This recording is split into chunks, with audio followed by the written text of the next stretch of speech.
Hi hello every one welcome to Xylem SSC. അപ്പൊ ഇന്നത്തെ ഈ ഒരു വീഡിയോയിൽ നമ്മൾ ചർച്ച ചെയ്യാൻ പോകുന്നത് സ്റ്റാഫ് സെലക്ഷൻ കമ്മീഷൻ SSC നടത്തുന്ന CPO സെൻട്രൽ പോലീസ് ഓർഗനൈസേഷൻ എക്സാമിനെ കുറിച്ചാണ്.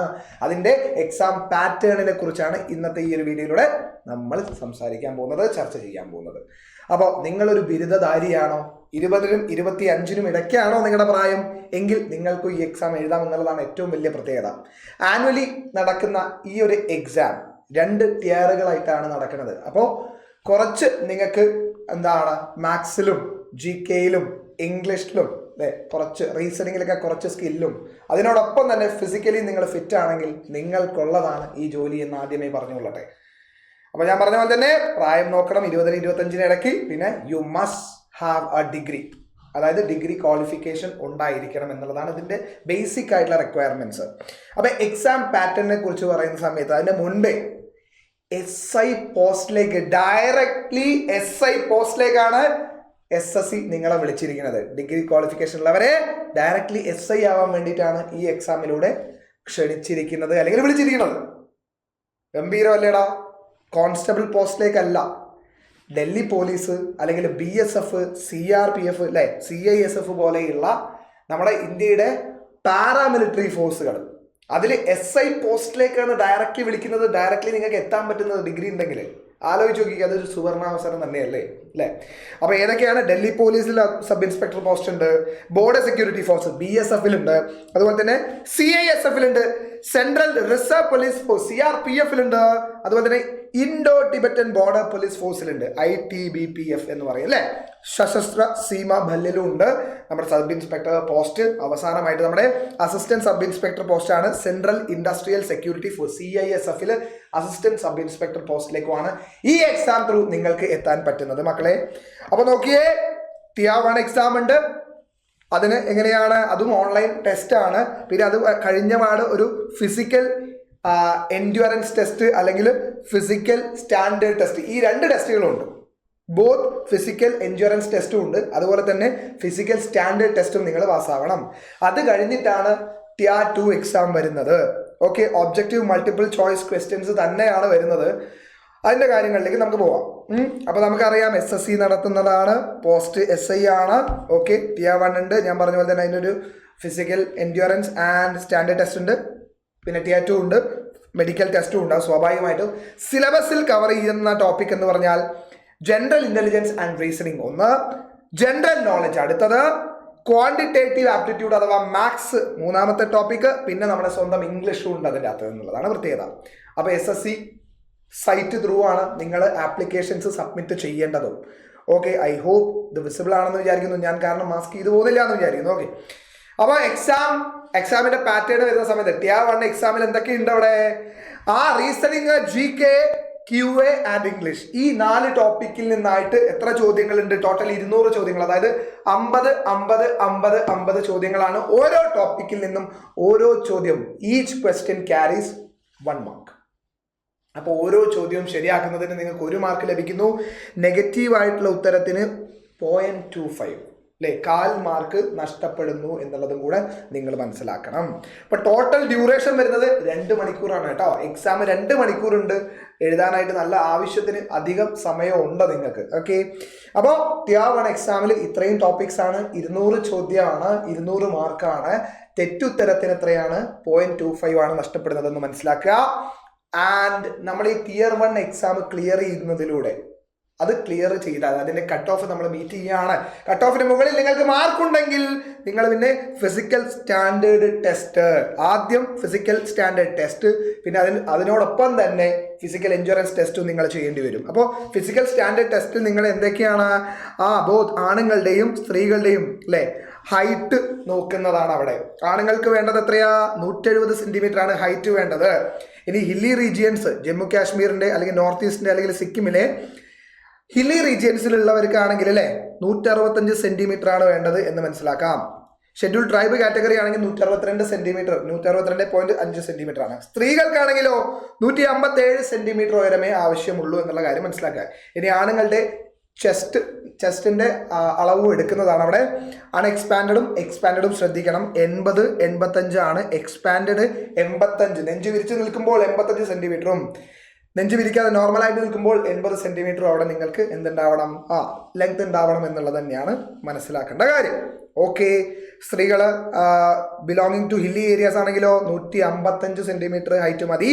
ഷെഡ്യൂൾ ട്രൈബ് ആണെങ്കിൽ 154 സെന്റിമീറ്റർ ആണ് സ്ത്രീകളുടെ ഉയരം വേണ്ടത്. അപ്പൊ ആണുങ്ങൾക്ക്, പുരുഷന്മാർക്ക് 170 സെന്റിമീറ്ററും സ്ത്രീകൾക്ക് 157 സെന്റിമീറ്ററും ആണെന്നുള്ള ഏറ്റവും വലിയ ഇമ്പോർട്ടൻ്റ് ആയിട്ടുള്ള കാര്യം ഇവിടെ. ഓക്കെ, ഇനി അതിനോടൊപ്പം തന്നെ ഫിസിക്കൽ എൻഡ്യൂറൻസ് ടെസ്റ്റ്, നിങ്ങളുടെ കായിക ക്ഷമത പരിശോധിക്കാൻ വേണ്ടിയിട്ടുള്ള മറ്റൊരു ടെസ്റ്റും കൂടി ഇതിൻ്റെ കൂടെ നടത്തപ്പെടും. അവിടെ എന്തൊക്കെ നോക്കിയേ, മെയിൽ കാൻഡിഡേറ്റ്സ് ഫീമെയിൽ കാൻഡിഡേറ്റ്സിന്റെ സെപ്പറേറ്റ് കോൾ അവിടെ കൊടുത്തിട്ടുണ്ട്. ഞാൻ 100 മീറ്റർ റേസ് രണ്ടുപേർക്കും ഉണ്ട്, സ്ത്രീകൾക്കും ഉണ്ട് പുരുഷന്മാർക്കും ഉണ്ട് അല്ലെ. പുരുഷന്മാർ 16 സെക്കൻഡിൽ അത് ഓടി തീർക്കണം, സ്ത്രീകളാണെങ്കിൽ 18 സെക്കൻഡിൽ ഓടി തീർത്താൽ മതി. ഇനി 1.6 കിലോമീറ്റർ റേസ് ഉണ്ട്, അത് സ്ത്രീകൾക്കില്ല, പുരുഷന്മാർക്കുണ്ട്. 6.5 മിനിറ്റ് കൊണ്ട് 1.6 കിലോമീറ്റർ സ്ഥിരമായിട്ട് നിങ്ങൾ പ്രാക്ടീസ് ചെയ്യുകയാണെങ്കിൽ നിസ്സാരമായിട്ട് ഓടി തീർക്കാവുന്നതേ ഉള്ളൂ. ഇനി 800 മീറ്റർ റേസ് ആണെങ്കിലോ അത് ആർക്കൊക്കെ ഉണ്ട്, അത് ഫീമെയിൽ കാൻഡിഡേറ്റ്സിന് മാത്രമേ ഉള്ളൂ, പുരുഷന്മാർക്കില്ല. ലോങ് ജമ്പും ഉണ്ട്, ഹൈ ജമ്പും ഉണ്ട്, അത് ബോത്ത് മെൻ ആൻഡ് വിമൻ ഉണ്ട് എന്നുള്ളത് മനസ്സിലാക്കുക. അതായത് മെയിൽ ഫീമെയിൽ കാൻഡിഡേറ്റ്സിനുണ്ട്, അതിൻ്റെ അളവ് കാര്യങ്ങളൊക്കെ ഇവിടെ കൊടുത്തിട്ടുണ്ട് കേട്ടോ. ലോങ് ജമ്പ് ആണെങ്കിൽ 3.65 സെന്റിമീറ്റർ മീറ്റർ നിങ്ങൾ ചാടേണ്ടതുണ്ട്, 3.65 മീറ്റർ. സ്ത്രീകളാണെങ്കിൽ 2.7 ചാടിയാൽ മതി. ഹൈ ജമ്പ് 1.2 പുരുഷന്മാർ ചാടുന്ന മീറ്റർ കണക്ക് അല്ലേ. ഇനി സ്ത്രീകളാണെങ്കിൽ 0.9 മാത്രം ചാടിയാൽ മതി കേട്ടോ. ഷോർട്ട് പുട്ട് സ്ത്രീകൾക്കില്ല, പുരുഷന്മാർക്ക് മാത്രമാണ് 4.5 മീറ്റർ എറിയണം.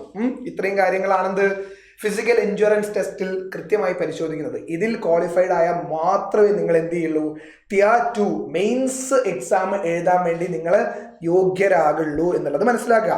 അപ്പൊ മെയിൻസ് എക്സാമിന്റെ ഏറ്റവും വലിയ പ്രത്യേകത, CPO പോലുള്ള എക്സാമിന്റെ മെയിൻസ് എക്സാമിൽ ഇംഗ്ലീഷ് മാത്രമേ ഉള്ളൂ. അവിടെയാണ് ഇംഗ്ലീഷിൽ നിങ്ങൾക്ക് എഡ്ജ് ഉണ്ടെങ്കിൽ നിങ്ങൾക്ക് വലിയൊരു അപ്പർ ഹാൻഡ്, അല്ലെങ്കിൽ നിങ്ങൾ കടന്നുകൂടാൻ, ലിസ്റ്റിലേക്ക് കടന്നുകൂടാൻ സഹായകരമാവുന്നത്.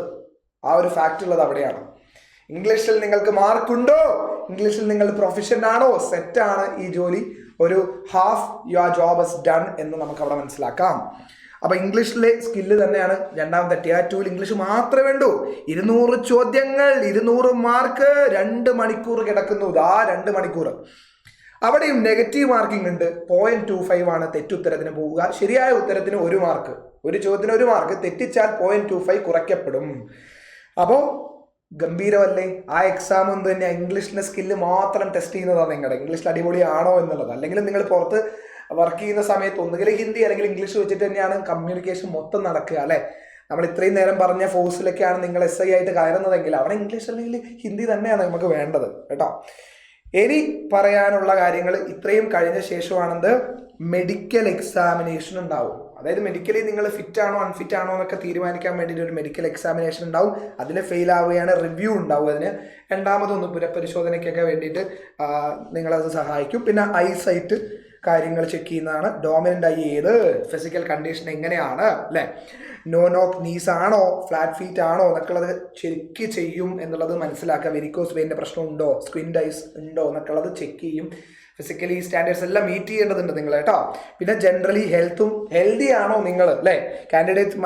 Candidates must be physically and mentally fit with no health issues that affect duty പെർഫോമൻസിനെ എഫക്റ്റ് ചെയ്യാത്ത രീതിയിൽ നിങ്ങൾ ഫിസിക്കലി ഫിറ്റ് ആണോ, മെന്റലി സെറ്റ് ആണോ, നിങ്ങൾ പ്രിപ്പയർഡ് ആണോ എന്നൊക്കെയുള്ള കാര്യങ്ങൾ അവിടെ ചെക്ക് ചെയ്യും. അതിനുശേഷം മാത്രമേ നിങ്ങളെ സെലക്റ്റഡ് ആക്കുകയുള്ളൂ എന്ന് വേണം നിങ്ങൾ മനസ്സിലാക്കാനായിട്ട്.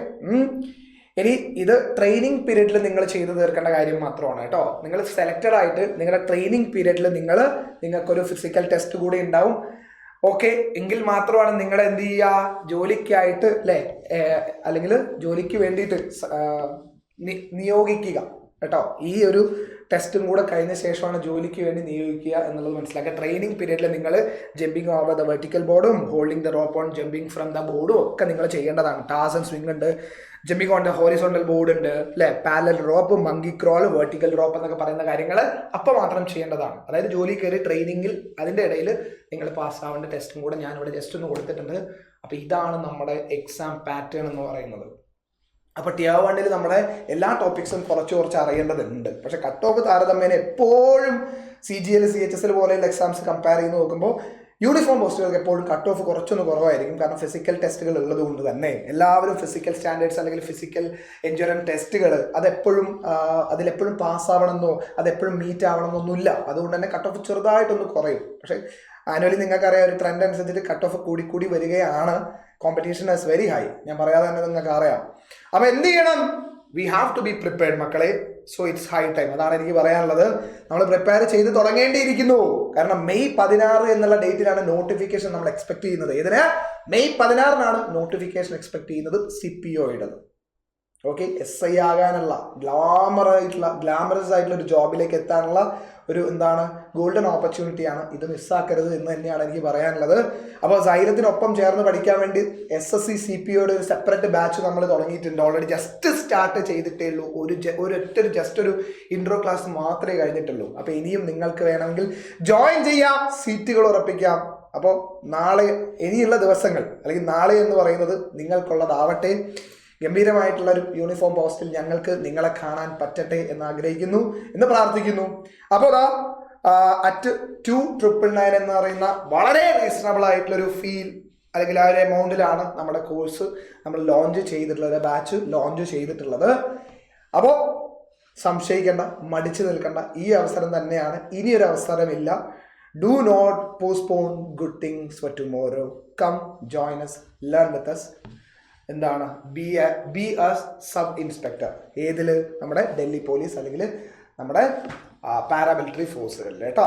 അപ്പോൾ ഇനി മടിച്ചു നിൽക്കണ്ട, വരിക, ജോയിൻ ചെയ്യാം. അപ്പോൾ അത്രയാണ് ഈ ഒരു സെഷനിലൂടെ എനിക്ക് പറയാനുണ്ടായിരുന്നത്.